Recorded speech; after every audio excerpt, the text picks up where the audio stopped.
Stephen C. Productions. As a lawyer, like, yes, you have to know the law, but then also depending on what type of law or what type of case you're dealing with, it also requires you to really kind of get close to an expert level hat in other fields. For example, if I'm representing someone who's charged with, strangulation, well, I have to know the ins and out of the law, but then I also have to equip myself with research and understanding of the science that goes into a strangulation, especially if there's going to be an expert to testify. And so I find myself having to wear a lot more hats outside of the legal realm just to be able to connect the two bridges. You're listening to Talking from Experience. If you're an experienced listener, welcome back. And if you didn't know, you're about to learn. My name is Steven, and I am your host. On Talking from Experience, I have casual, insightful, and entertaining conversations with community leaders, creative minds, and other interesting people from diverse facets of society. My goal with every conversation is to help you understand the world through their experiences. Today, my guest is Lucas Hirsty. He's a public defender and host of the podcast Members of the Jury. He'll be telling us about why he went into practicing law, his experience so far, and some common misconceptions about public defenders. Check it out. How old are you? I just turned 33 this year. Okay. How long ago did you graduate college? I graduated from undergrad in 2014. I moved to California where I started law school. Then I graduated law school in 2017. Oh, cool. Where were you from originally? Indiana. All right. It's UCLA, right? Where I went to law school? No, so there's a couple different law schools throughout California. The one that I specifically attended is called Thomas Jefferson School of Law. What made you want to go into the law? From a really early age, I knew that I wanted to be a criminal defense attorney. I think that was something that for some reason or another, my dad had instilled in me. And a lot of life experiences really just kind of supported that path of a career choice. Different personal experiences and experiences of family members and friends, and just the injustices that you would hear about. I also like to argue, so it seemed like a pretty natural fit. Can you recall like one specific one where you were like, there has to be something done about this? Or yeah, actually, no. It's something. It was a moment that was really burned into my memory forever, and I have had to recall it a couple times. When I was about in the 6th grade, so I was about 12 or 13 years old. I was with a group of my friends, and albeit in Indiana, I had a rather diverse set of friends. It was me and a couple other white individuals, a couple of Black friends, some mixed friends. We also had some Middle Easterns, and a Cambodian. So we were a fairly mixed group of people. And I'll never forget that one time, even though we had the permission of one of our friends' mom to be over at the house, and more specifically outside, it was unbeknownst to all of us that there was actually a curfew law that was in place. And so even though we were in the front yard, it was after the curfew time. And so like 3 police cars pulled up. They ended up making us all get into like a single file line, doing the whole perp walk, shining flashlights in people's faces, trying to ask us what's going on. And there was one cop who went up to one of my friends, and it was in particular one of the only Black friends that I had with us at that time. He shined his flashlight in his face and told him, "You look like a criminal, don't you?" And what I also noticed was that the cops did a lot of their cordial interactions with me and some of my white friends first. We were able to call our parents. And I could just tell that, we were all together. We were all doing the same thing. Aside from being out past curfew, we weren't breaking any laws. And I could just sense that, like, we weren't all being treated equal. And as a 6th grader, you don't really understand why. But I knew that there was something wrong with that. And, the smartness in me in the 6th grade knew better than to talk back to the police at that time. But it was a really driving force that led me to what I do today. Dang, that's crazy. Hmm. So what was it like finally getting to when you made it to university and you were studying law? Was it anything at all how you expected it to be? You know, I honestly didn't have too many expectations. As far as lawyer privilege goes, I had none. I had no prior lawyers in my family. I knew no lawyers. I had never really been exposed to a courtroom, aside from your, day to day TV shows in Hollywood. But it was still this captivating thing that I had a desire to do. And so in undergrad, there really wasn't anything law related, that really prepares you for what you ultimately experience in law school. There's a couple of general majors that help you develop some of the skill set that law schools think are tangible once you get there, research, critical thinking, the ability to write. But really, you go in. So, in my perspective, I was so empty minded and just so honored to have the opportunity to attend law school, because on paper I wasn't some rock star candidate. But luckily I had a good enough GPA and did well enough on the LSAT to get accepted into a law school. I was able to then subsequently pass the bar in the first time. That's really cool. Man, I think I couldn't agree more. That was something that I was really nervous about. In California, it takes us 4 months to get the results, and statistically, second time takers have a significantly lower probability of passing the bar than the first time. And then obviously third and fourth time takers have even a less chance. So yeah, man, it was something that I really grinded for. That was a summer that I'll never forget. Um, but it paid off. So I couldn't be more grateful for that. That's interesting. I didn't know that it was less of a possibility for you to graduate or pass the bar exam the more times you take it. Why do you think that is?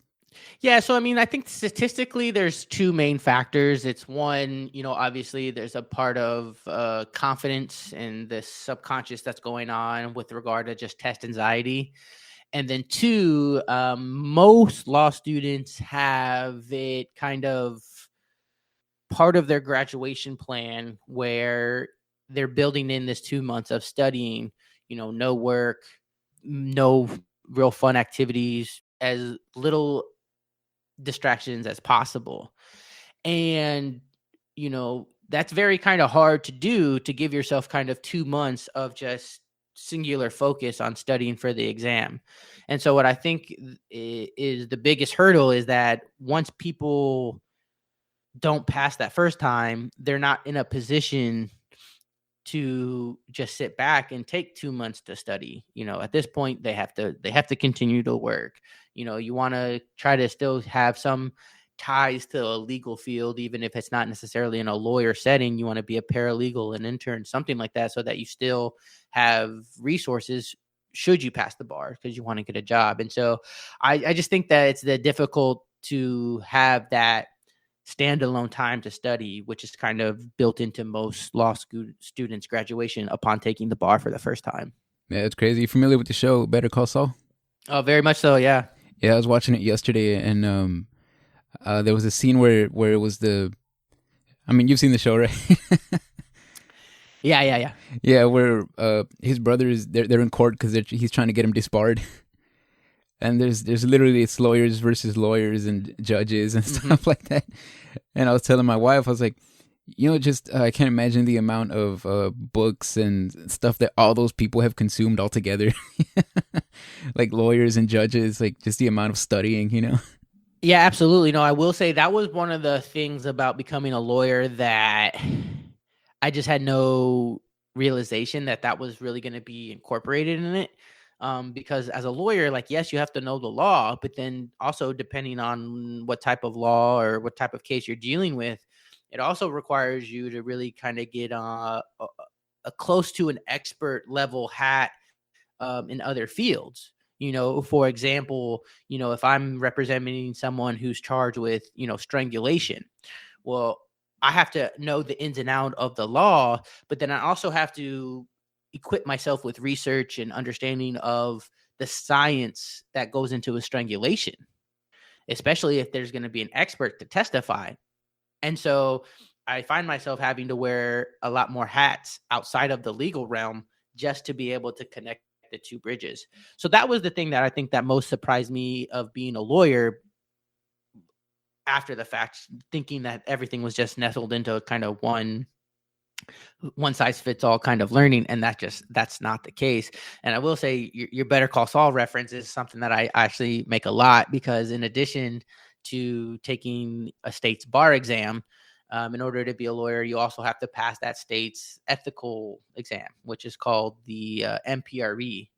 And in my case, I ended up having to take it a couple times because I wasn't able to pass the California threshold, which is the highest in the country, by like 2 or 3 points. First couple times I took it, which is like maybe 1 or 2 questions. And so I always tell people that, I was trying to get my Better Call Saul on to be this attorney who flirts with the ethics, but California wasn't letting me do that. So. So California lawyers are the most ethical ones. I don't necessarily say that they have to test like it in order to get their attorney's license, but after that, everybody's subject to sanctions and investigations, and they definitely have plenty of people who get disbarred. But yeah, for that ethical score, they have the highest threshold. Yeah, it's crazy because like when you read about people who, like, the similar circumstance that comes to mind is people who forge money. Like, they spend so much time studying real money, So it's kind of almost like probably the most effective lawyers at like you said, flirting with the law is they probably know it very, very well. Yeah, absolutely. I mean, there's a saying in law that's like, if you know the facts, you hammer in the facts. If you have the law, you hammer in on the law, and if you have neither, you just pound the table. So it's it's crafty and different. Each case is gonna be evaluated differently. Sometimes you really don't have that many legal issues, and it's really just on how one interprets the fact that lead them to the outcome. Where in other cases, it's strictly a legal issue, and it's kind of your normal set of facts and how you're going to intertwine them. So every case it has that uniqueness about it. Do you remember your first job as a public defender? Yes and no. I remember some of my very first assignments. Not necessarily like case specific, but like, for example, I remember like the very first motion that I argued, and I remember my very first trial. Those things were just so impactful to me because you spend 25 years chasing this goal, and then it finally came to fruition by way of these motions and this trial really early on in my career. That really cemented that I'm here, that I've earned this title and this career, and was able to bask in those moments. And so, yeah, I remember them pretty clearly. And what was that first trial like? The first trial was extremely scary and exciting at the same time. One of the things that my office does is put new attorneys into the fire very quickly because there's a sharp learning curve, and that is helpful. And so, I was scared and anxious because, I had been an attorney all of 2 months, and I knew that the prosecutor I was going against had been a prosecutor for over 10 years.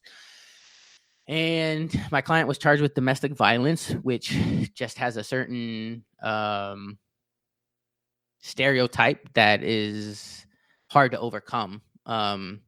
Even if you think that you had the law and the facts to benefit you, just that initial kind of classification of a case presents its own challenges just in and of itself. Was that the most challenging case you've ever done? They all feel like that when you're in them. And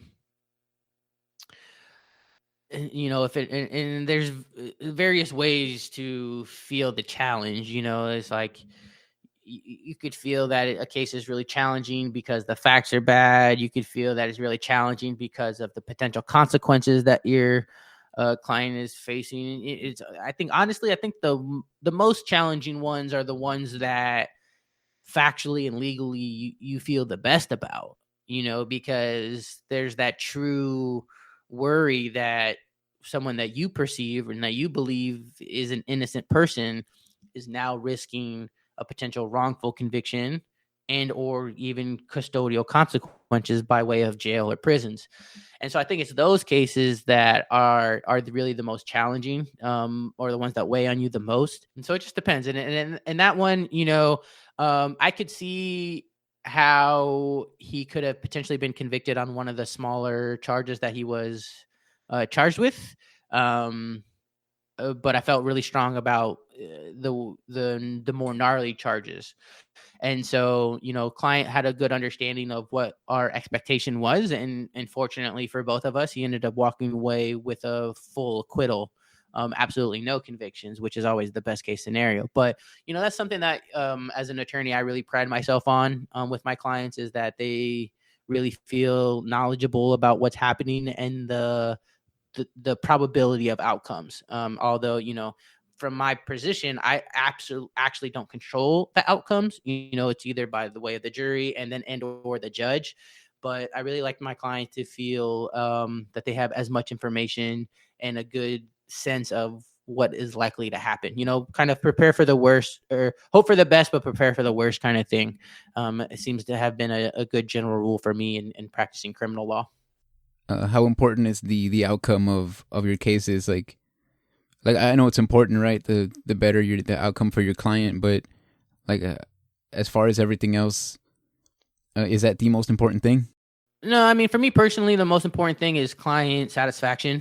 I've had clients who have been found guilty, and they were happy that I was a voice for them, that I fought for them, because that's not something that they generally have done. I've had clients who weren't convicted and were somehow upset with the way in which I lawyered or the case went, and so you can't really rely on the actual outcome, because again, that's outside of your control. But I think the number one thing that is in my control, especially as a public defender, is, client satisfaction. How well did I communicate with them? How well did they have an understanding of what I was going to be arguing and articulating? How much did they feel a part of the process, right? Because so many people, even though, they're the ones charged, they're the ones in jail, through their representation, they actually get forgotten about, or they don't feel as if their voice is the one being heard. And so I really try to focus on that. Do you find a lot of the clients understand really that it's not up to you, or how educated have you found the clients to be as far as the law goes? Well, you always have a sliding scale, because unfortunately, especially as a public defender, part of the individuals that we represent are poor, indigent, suffering from addiction or homelessness. So, there's various degrees into their levels of competency, especially the variableness of what state are they in. Are they under the influence? Have they developed some type of mental health? Are they in some type of psychotic episode? But I think at the end of the day, as long as a client is competent, they have the understanding that the defense attorney isn't the one who determines whether or not they're found guilty or not guilty, nor do we have the say, or nor do we determine what the sentence is. Our job and our role is to be advocates, to, give a stance. And the best way that I like to look at the job is really a gatekeeper, especially if a case goes to trial. We're just there to make sure that everyone is doing their job correctly. And that is what the client is entitled to, a fair and impartial trial. They aren't entitled to be found not guilty, as much as we would like that to be the case. Well, it's crazy. I hadn't thought about it like that. Yeah, just kind of, it's almost like checks and balances, right? Absolutely. And that's why I love having these conversations with individuals who, for the most part, have an understanding of the criminal justice system, but for one reason or the other, don't necessarily have a lot of experience within the criminal justice system. And that's what a lot of people, they don't realize that. They hear defense attorney and they automatically write us off as, oh, our sole and only job is to cheat the system just to get a not guilty verdict. And that's just not the case at all. I mean, number one job of a defense attorney is to ensure that everybody's playing by the laws and the rules that they should be, starting with the police contact to the filing of the case from the prosecutors to, a hearing or trial that's then conducted by a judge. All of those players need to have rules and policies and laws that they need to be upholding by. And it's the job of the defense attorneys just to make that happen. Because at the end of the day, if all of the players play by the laws and the rules that they should be, then cases should end in convictions, right? But that's why I think our founders knew and realized that, look, certain people in positions of power can have a tendency to abuse those. And so we need to ensure that everybody has the right to defense counsel when being charged with crimes. And just 2 days ago, actually, on the 18th, I believe maybe it was the 17th. I can't remember exactly what day. The 17th or 18th was it's called Public Defenders Day. It was the 60th anniversary of a Supreme Court case, Gideon v. Wainwright, in which the Supreme Court ruled that Mr. Gideon was entitled to representation because he was an indigent man who could not afford one.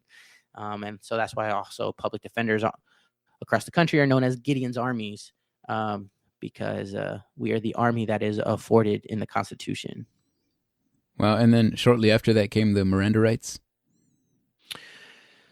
I don't know exactly the years of the distinguishing of those, but yeah, the Miranda rights was also a big one. I mean, if you look at, a lot of Supreme Court cases deal with, how people in authority are able to act and not act, and then also what are the rights of individuals who are charged with crimes. So, that each, it's unfortunate. There has been situations where these individuals have gotten, cheated or injustice as a result of the system. But the good part about our system is that it can be corrected. And, then we have rulings that now make it, a constitutional right, basically by way of case law. It's a fundamental right that if you're being arrested by the police, you have to be given these warnings. It's a fundamental right that if you're charged with a crime, you're provided a lawyer who can help defend you at all phases of the case. So shout out to Gideon for establishing that precedent. This country is a better country because of it. Well, yeah, that's not that long ago either. I mean, 60 years. No. Well, it's crazy to think. And that's the craziest thing, because at the same time, it's in our Constitution. It's the Sixth Amendment that you have a right to an attorney, but it took, however many years that, from the inception of our country to 60 years ago for the Supreme Court to really weigh in and make that constitutional right something that actually came to fruition and is just more than words on paper. Well, yeah, several hundred years. Mm-hmm. Yeah, no, he wrote that petition to the Supreme Court from his jail cell on legal paper and a pencil. And it's one of the most historical and necessary rulings that our Supreme Court has ever rendered. Yeah, it's insane how a lot of especially stuff relating to the law, like so much of it is relatively new. Like bills and laws get passed every day. And as technology continues to advance, we'll continue to see that too. How it's possible that it's not mandatory that every police officer in this country is affixed with a body-worn camera when they're on shift is crazy to me, because we've seen how valuable they are, both to police and to people who encounter with the police. The best evidence is going to be the video, not someone's interpretation of a situation. And so we've seen body-worn video protect officers from what were thought to be shady situations. And we've seen body-worn camera be able to hold police officers accountable when they've tried to lie and cheat themselves out of the system. Wow. Yeah. So definitely technology's been a huge win for the law. In some cases. I mean, you also have police departments across the country who are trying to implement what are called smart cameras, basically all over the cities, which are, these 24-hour type of surveillance systems that would allow them to just review them all time. And I'll admit that like people and individuals don't necessarily have an expectation of privacy when they go out in public, but I also feel confident in saying that nobody, or the vast majority of people, don't want to live in a military styled Big Brother esque system where they're just at all times under the watch of government officials who have arrest power and jailing power and all of these, you know, powers that could jeopardize someone's freedoms and liberties. Yeah, I mean, it makes people paranoid, right? Can you imagine being somebody who lives like right underneath the camera? Mm-hmm. It's just like going outside and it's like, oh gosh, I got to make sure that my T's are crossed and I's are dotted because, gosh, any little thing, right? Because I heard somewhere, I don't know if this is correct, but the average American commits at least like 5-6 felonies a day just because we don't know. Yeah, I mean, it's hard to say, but I mean, so many people think it's so hard to obtain a felony or just to be charged with a felony, and I try to tell people it's really not. You know, carrying a knife on you, for example, for protection, if it's slightly too big, felony.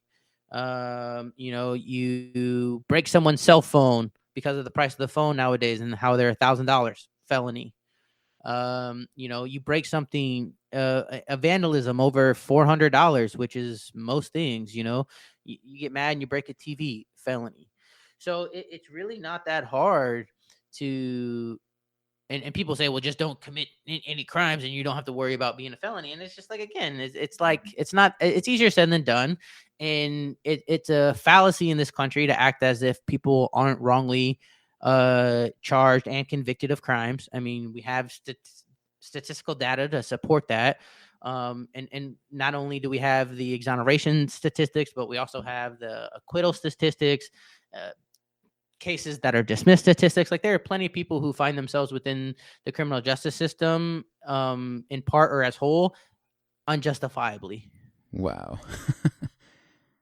And so, what kind of role has social media played? I go back to my earlier comment where it's both, pros and cons. It's been able to spark nationwide movements that have, for example, after George Floyd, and the outrage that brought nationally, a lot of police departments got rid of carotid artery chokes.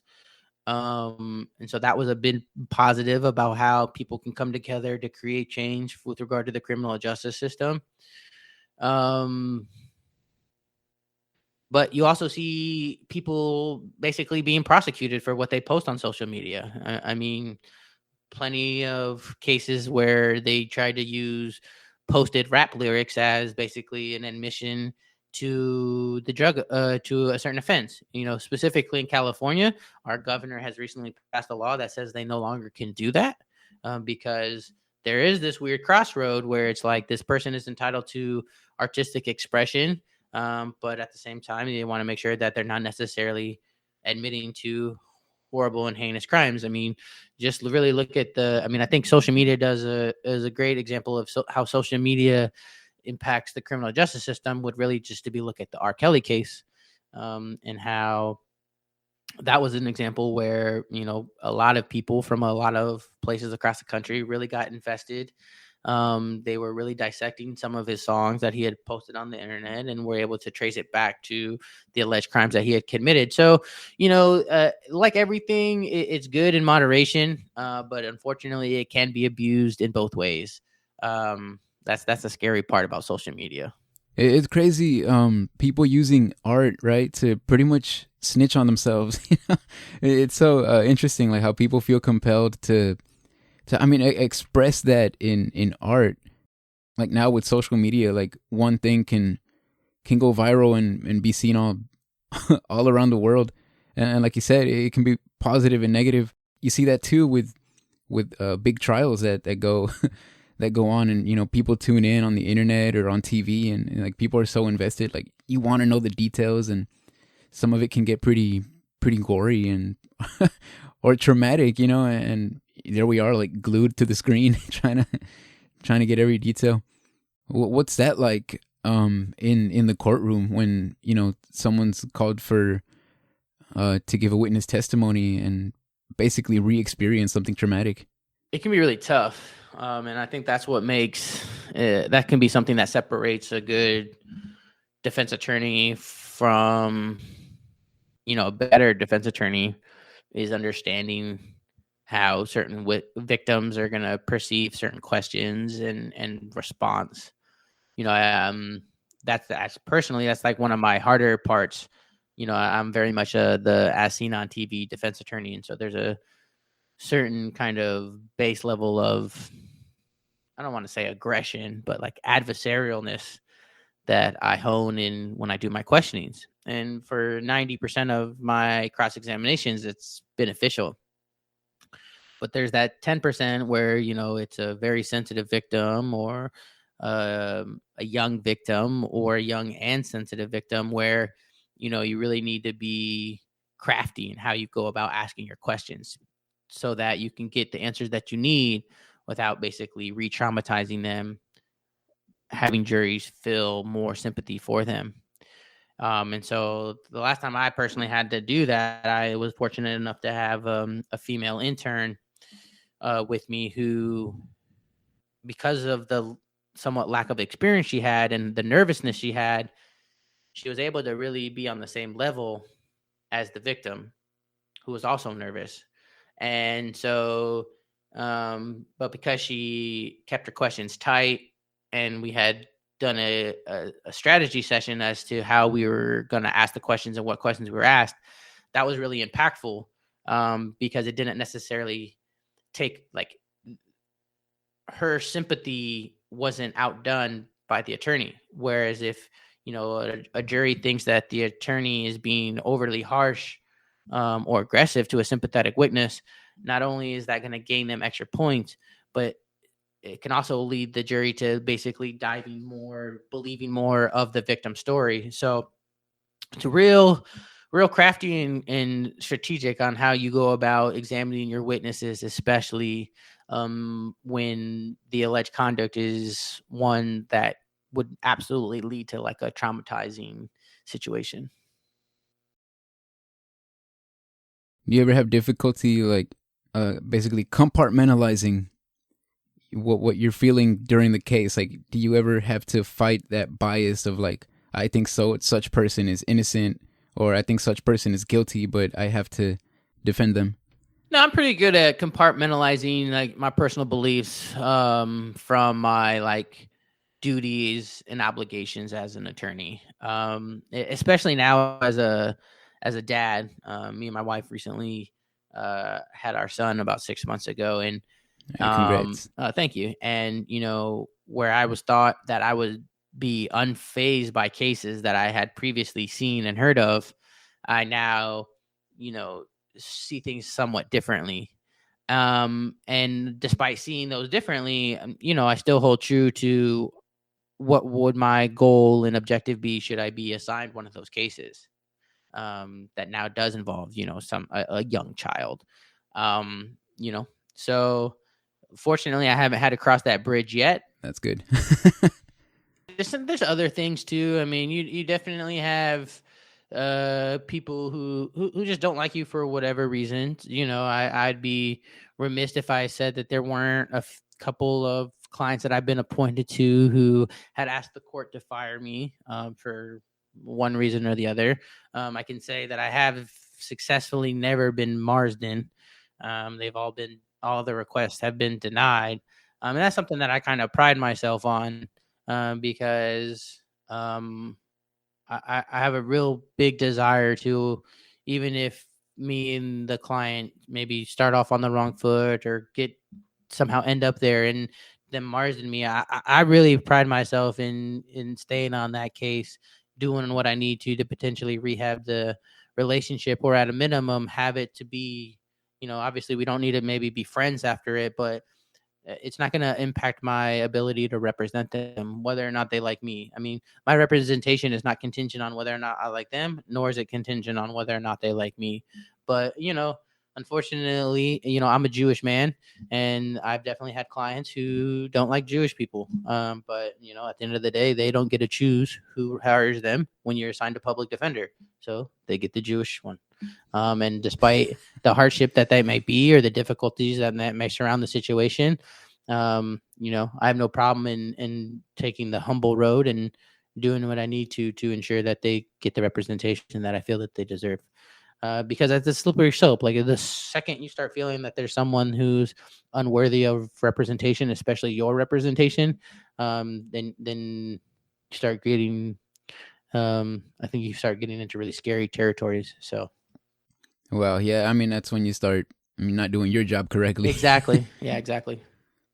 That's rough. Is that one of the most difficult parts of being a public defender, is when you have a difficult client? Yeah. Because that definitely, your back's against the wall. You're already going against the big bureaucracy of police departments and prosecution agencies and judges who, 8 out of 10 times are former prosecutors in themselves. So you're already going against this whole design system that's against you. And then like the one person who's supposed to be more or less in your corner, who you're supposed to be in their corner for, when they're difficult and they don't want to necessarily cooperate with you, that's just adding, more water to the already muddied water. So that definitely could be an added challenge. That's crazy to think. Like, I can't imagine like being like being in a situation, right, where I'm at basically the government's the government's will. It's like even the having to have a public defender, and then still being like, the one person that's for you. I'm gonna tell them I don't like them. I'm gonna make their job difficult. It's like, do you even, why even ask for a lawyer? Well, yeah, some people have the misnotion that because you have a right to an attorney, you have the right to pick your attorney, and that's not true. The only way you can pick your attorney is if you pay for them. Yeah, that's so funny. And then even then, like, they can only do so much. Yeah, and a good portion of our clients start off with private counsel, and then they don't like them, or the case goes on for too long, so then they can no longer can afford them, or the private defense attorney just got to a point where they think the case maybe is too hard. So there's so many different ways and variations that a public defender can get assigned to a case, and at different phases of the trial as well, or not the trial, but the case. And how heated does the courtroom get? It can get pretty heated. But one of the things that they say about criminal courts, that's somewhat different, maybe about civil, is that because we see each other so much more often, like in criminal court, we have cases every single day, and that's not always the case in civil. So because of that, I've heard plenty of judges say that in criminal courtrooms, there's actually more civility than there is in civil. Because if I walk into the prosecutor that I'm going to see every single day and I'm like, what's up, F you, or you suck, like he's not going to want to give me the benefit of the bargain when we're negotiating. And so that's just going to spiral into a really negative and heartfelt relationship, which, doesn't necessarily negatively affect me because these aren't my cases to an extent, but it is negatively affecting my clients. So it's my responsibility to ensure that I'm not putting outside factors that are negatively harming a case. So even though we might not see eye to eye, at the very minimum, there has to be this level of professionalism that exists, despite this seriousness of everything that's going on. Well, so they become almost like your coworkers, right? Like you see them every day, and no. I'm a put a hard. Some people do that. So absolutely, some people like to see them as that, but no, like they are not our partners. We are not in this together. We are not trying to achieve the same outcome. Yes, we have to work with them, but they are our adversaries in every way, shape, and form. So that's actually something that I want to push back against, because that seems to be somewhat of a narrative that's taking over the country, that defense attorneys and public defenders are quote unquote justice partners with the prosecution and the police, and absolutely not. And secondarily, that is being detrimental to us in our practice, because the majority of our clients already think we work for the government because we're employed by the government. And so I really don't want that stereotype to gain any type of momentum. I tell everybody, yes, I work for the government, but I'm paid by the government to fight against the government. So it's quite frankly one of the best jobs I could have. That's Like, there's awesome. not too many jobs out there who would pay you to basically perform a check and balance on them themselves. You know what I mean? And that's what my role is as a public defender is. That's cool. Man, I'm glad you put it that way, because yeah, I feel like it's important for people to understand, because that's mostly why a lot of the people probably give you a hard time and don't want to cooperate. Well, I mean, just no. I mean, different public defenders are going to go about how they handle things differently, and even those charged with crimes are. But for me personally, I mean, our clients are the forgotten about people of society, and so more likely than not, they're not going to have anybody in their corner to fight for them, to support them, to keep their head up. And so that's always what I see as my primary goal. And then secondarily, making sure that the case ends with the best possible resolution. But just going through the system in and of itself is a challenging feat that nobody should have to go through unless deserving so. And so before we even get into the nitty gritty of the facts or the law, like, it's just nice to know that you're not going through this scary process alone. And so that's the message that I really try to deliver to all my clients. Wow, that's great, man. Man, why do you think the prosecutors are so hell bent on locking people up? It's just the way that our system was created. A lot of people say that the system is broken, but you also have people who say that the system is working the way that it was specifically designed to do. And I happen to agree with the latter. I mean, one of the things that I've realized from the prosecution's office is that it's very much a hierarchy, and a lot of the outcomes aren't necessarily desired by the prosecutor in the room. That's coming from the top down. And most prosecution offices are a political position. And just like any political position, you want to do things that are going to get you reelected so that you can stay in power for longer. And having quote unquote criminals run amok in your city isn't what's going to lead to your reelection. So I think that's what is unfortunately the driving force of most prosecutors. Wow. For people who don't really understand too much how it works, like to kind of get all the nuances right, because you want to think that stuff is black and white, and that this is right, this is wrong, but the fact that we have like trials, and we can use like you said, the facts and the law against each other, and actually have these discussions. And I think that's something that yeah, like our criminal justice system does so well, is gives people the opportunity to present their case, and this is why I'm not guilty, this is why I shouldn't be put in jail. And that's awesome. Yep. Yeah, and I mean, that's honestly that was kind of a motivating factor for me to host the podcast. On members of the jury, we talked to private and public defenders about how they won their cases in a situation where they shouldn't have won. Anytime, again, going back to what I said earlier, anytime a case is filed, that the case is filed with an anticipation that it's going to result in a conviction. But every single day in courtrooms all across this country, that's not the case. And so I like to talk one-on-one with attorneys to figure out why. Was it overcharging? Was it great defense? So just what was there had to be some type of caveat that led to the not guilty, because that's against the grain, right? It's not supposed to happen.